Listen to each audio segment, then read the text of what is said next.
What's next? All right. So the next movie is F1. They had Jerry Bruckheimer come out, and we saw the first 10 minutes. Yeah. Okay. So Jerry Bruckheimer and what's the name of the director again? Who directed Maverick? Joseph Kosinski. He did Oblivion, Tron Legacy, and Top Gun Maverick. Yeah. I like Top Gun Maverick. But Tron Legacy is awesome. I know you love Tron It's Legacy. awesome. I know you love Tron Legacy.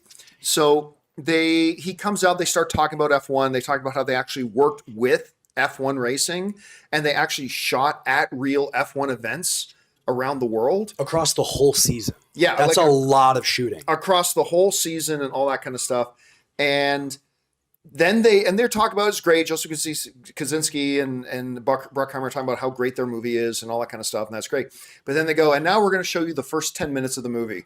And we're like, all right, let's go. Cody, what do you think about the first 10 minutes? It's so good.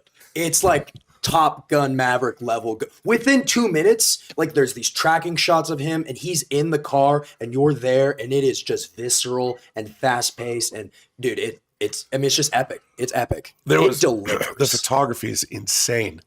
There's one shot where they're going around the track and it pans out and there's fireworks and it's perfectly tracking all the vehicles. And I heard Rob just, it's just beautiful. Yeah. I love car racing. You know, and Bruckheimer did with Tom Cruise Days of Thunder in 1990? So you're looking at 35 years later and they're doing an F1 movie. The footage was so badass. The racing, it was like Top Gun Maverick. They have cameras in the cars. It looks amazing. Yeah, of course.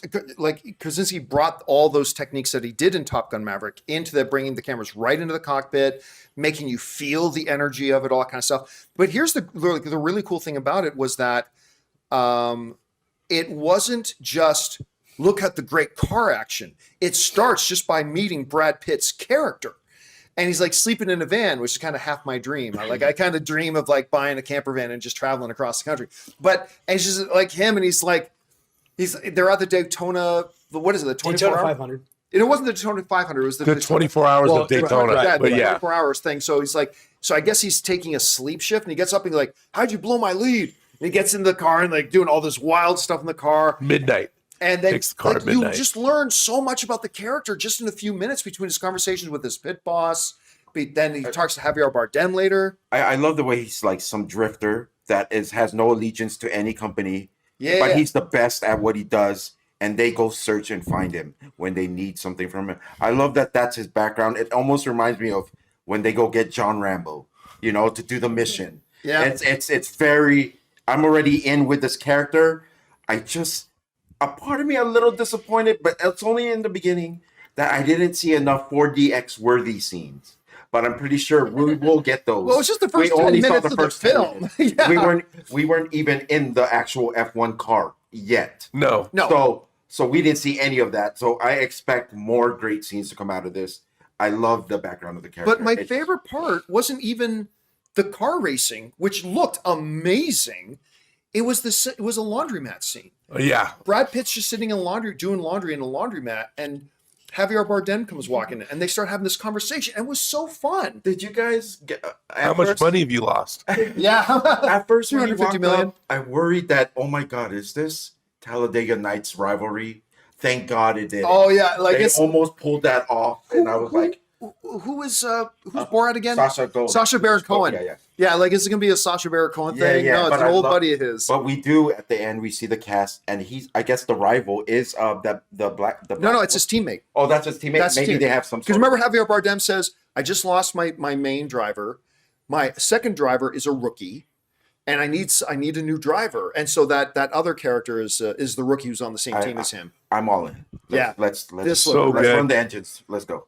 Oh, it has excellent pace. Like the moment the movie starts, you see him in his van, then he's walking up to enter the vehicle. Everything is, and you're learning so much as it's basically all happening in pretty much one shot. I love that stuff. Like it gives you so much context so quickly. And I thought that the car scene was very, very intense and definitely I've never seen anything like that before. Like the IMAX cameras, the way they used it in just those cars, not even the Formula One car yet, was just.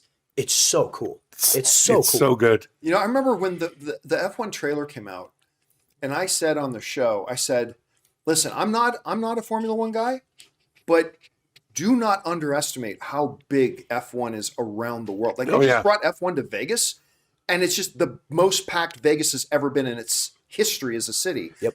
And then after I saw this trailer, I'm not saying it's going to make Lilo and Stitch money. This movie's going to make a lot of money. But even the small things about the character wise, like, did you guys notice that part where during the first race he does something to the another driver, right? That's not Bumps him. Not yeah, Bumps him, he yeah. bumps him. Rubbin's racing. When he got out of that car, did you notice that Brad Pitt was already ready with that wrench? Oh yeah, the camera pans Just those- down. He had the Oh yeah, because the guy was going to Yeah. beat his head in. Those small little things tell you how much of in the game he's been, how he's used to all this stuff. I love it. I love the character that we saw on the screen with that preview. Yeah, it looks great, and like I think this is going to be a huge crowd pleaser. Now that I've actually seen some of the movie, I gotta say I'm all on board. And it felt like a Jerry Bruckheimer production. Yeah, You know, totally it felt like Bruck, the yeah. last 35 years. How do you guys feel about this movie doing globally? I know there's a lot of sports. Even bigger. Yeah, that's what I'm saying. Even like, bigger. Oh, it's going to be huge. Like we think it's big here, but F1, soccer, football, whatever you want to call it, is huge in other countries. This I got makes to. I have money. to see this in IMAX.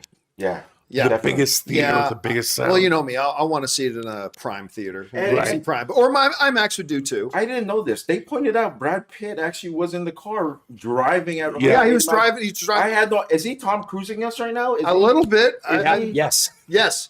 I mean, it's not as much driving a car as it is flying a fighter jet. Right. But it's getting a little bit of that in there too. So yeah, it's good, and it's Brad Pitt's production company, Plan B. So look, Brad Pitt already has an Academy Award. He's won some Academy Awards for his production company. So this is going to be one of the big crowd pleasers of the year. And yeah, I'm totally stoked to go see it.